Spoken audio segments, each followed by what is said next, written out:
نحمده ونصلی علی رسولہ الکریم، اما بعد۔ رمضان المبارک کا مہینہ ایک ایسا مہینہ ہے جو اللہ رب العزت کی رحمتوں، برکتوں اور مغفرت سے بھرپور ہے۔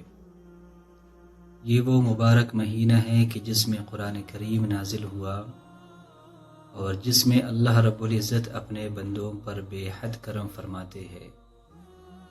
رسول اللہ صلی اللہ علیہ وسلم نے فرمایا، جب رمضان آتا ہے تو جنت کے دروازے کھول دیے جاتے ہیں، جہنم کے دروازے بند کر دیے جاتے ہیں اور شیطانوں کو قید کر دیا جاتا ہے۔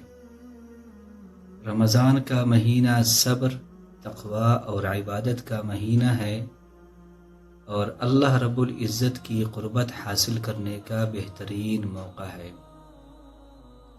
تو آئیے ہم سب اس مبارک مہینہ کی قدر کریں، زیادہ سے زیادہ اللہ رب العزت کی عبادت کریں، قرآن کریم کی تلاوت کریں، صدقہ اور خیرات کریں اور اپنی زندگی کو اللہ رب العزت کی رضا کے مطابق گزارنے کا عہد کریں۔